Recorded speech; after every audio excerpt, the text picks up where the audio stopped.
use your God power to get everything you ever wanted and live the life of your dreams. The Master's Course. Copyright 2010 by Richard Lee McKim Jr. All rights reserved. Let the quest for knowing begin.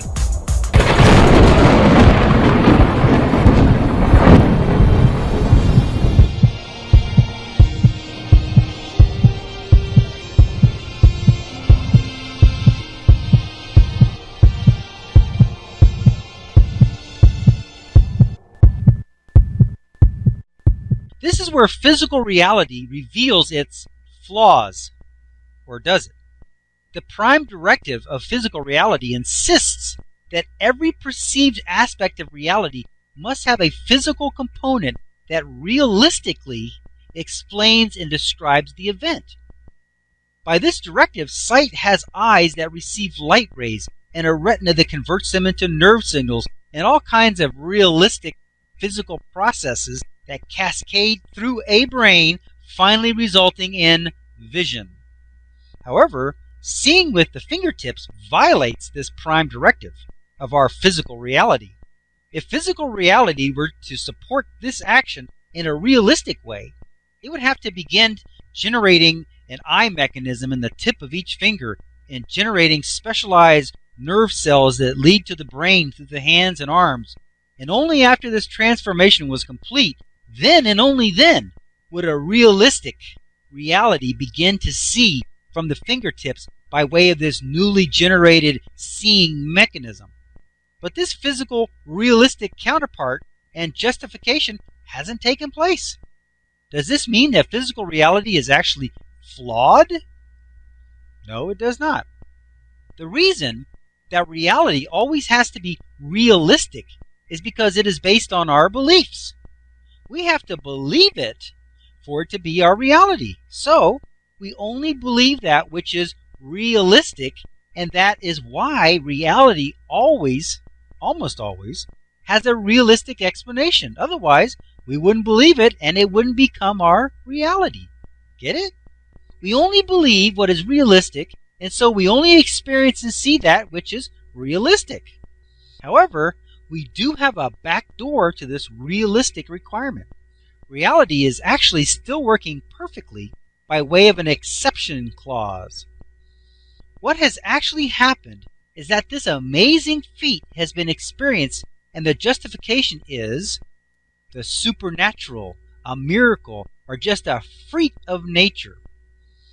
It is our belief in the unusual, the supernatural, and miracles which opens the door to amazing experiences that would otherwise be unavailable to us if they had to have a physical justification.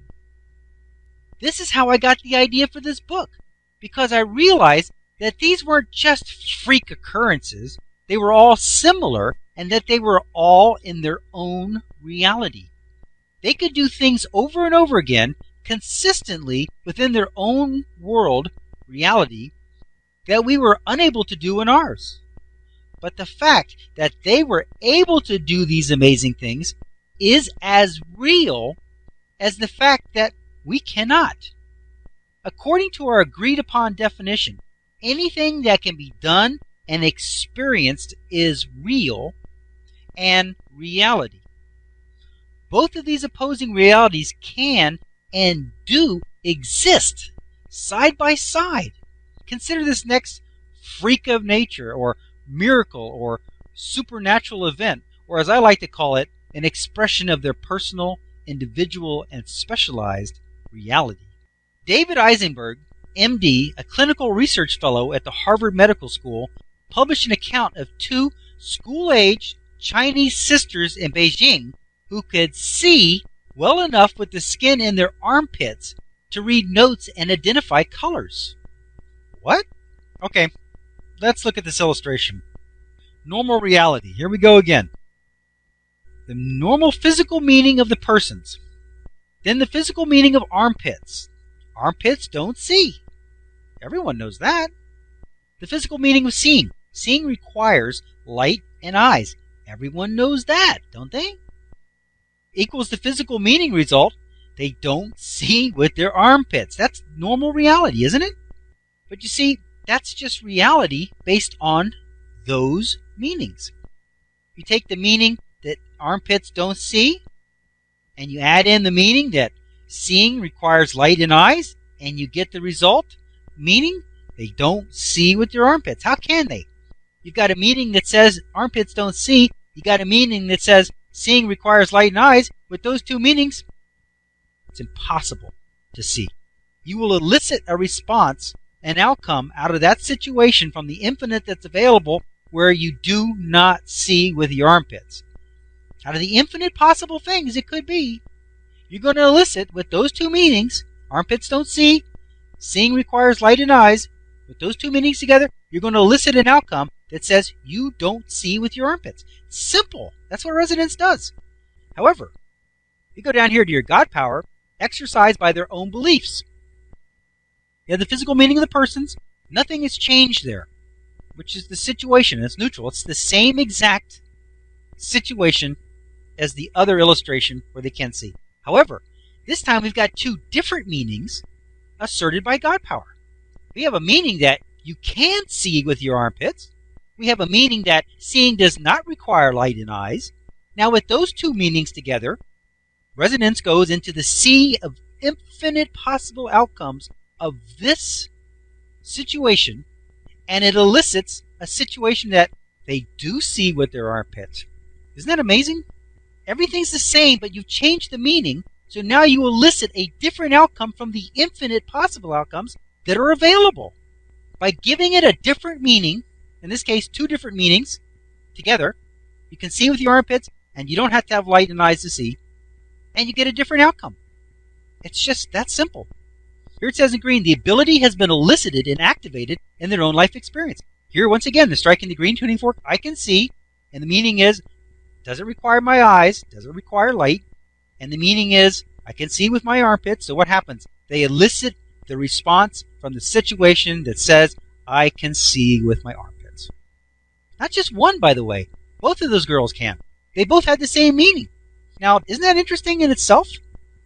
I mean, one person having that is really extraordinary, but since they were sisters, they were both thinking the same thoughts because they talked to each other. They both had the same ideas. They both had the same meanings, so they both had the ability. Doesn't that make sense? Because since the ability comes by way of meaning, which elicits the ability, if they're both talking with each other and one of them says, hey, I can see with my armpit, doesn't that make sense that the other one would say, well, I probably can too. And guess what? If you think you can, you can. Here it says the green tuning fork vibrations are high frequency meanings and they resonate and elicit all the things that will match them. It elicits everything that is necessary for that meaning to become true. It elicits the outcome from the situation that matches the meaning that you can see with your armpits, and seeing does not require light in eyes. It elicits that, and it becomes that. Here it says the red tuning fork vibrations are low frequency meanings, and they resonate and elicit with all things that will not match them. They're not eliciting any of those. Those are the ones that says, I can't do it. It's impossible. It can't be done. Everyone knows you can't see with your armpit. Everyone knows that you need to have light in eyes to see. I mean, who doesn't know that? See, that goes to show you a little bit more about immersion, because as you learn in school, that's why we have such similar realities. They're not the same shared reality. We each have our own individual reality, but we're experiencing it similarly because we all learned in school that you see with your eyes. We all learned in school that light rays come into your eyes and that's how you see. So as you learn that, you automatically exclude, by mutual exclusion, the possibility of seeing with any other part of your body because everyone knows you see with your eyes. And if you know that, then you know you can't see with anything else. Do you see how that works? You become immersed even more. Your abilities are limited by what you do know. Because you do know that seeing comes through your eyes, and only through your eyes. Because you do know that, you can't do these other things. But no one told these girls that they could only see with their eyes. And so they could see with their armpits. Nobody told that other girl who could see with her fingertips. Nobody told her that she couldn't see with her fingertips. She can see with her fingertips. The other girl can see with her nose. If they had gone to school and learned for sure that that was impossible, then it would have been impossible. Here is another example of people being able to see in a place that has no visual capacity. There are no visual organs or photoreceptors or connections to the visual cortex where vision is supposed to happen. They didn't say whether they needed light to see, but I suspect that light wouldn't be necessary either, since there was no optical receptors to receive the light anyway. Does this meet our definition of reality? Remember that we said, let's call reality that which someone can experience. If someone can experience it, it's reality. Well, they can experience it, so it must be reality.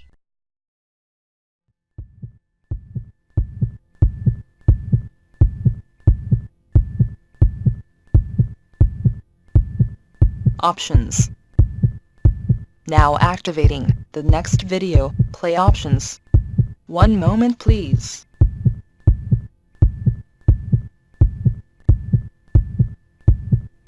Click on the green arrow to start watching the next video. Or, click on the red arrow to start watching the prior video. Or, click on the tan arrow to go to the main course menu and guide, with links to all course chapters, excerpts, and special reports.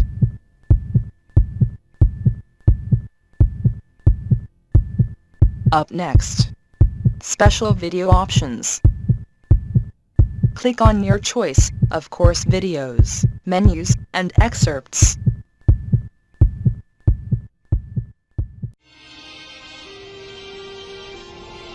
Now switching to the special video options menu and activating the video selection buttons.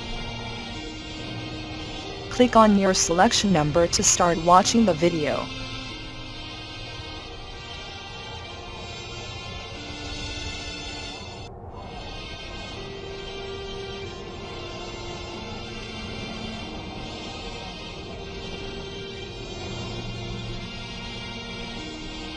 "15 seconds till we switch to the next page with the free download information. Pause the video now if you need more time to review the available selections."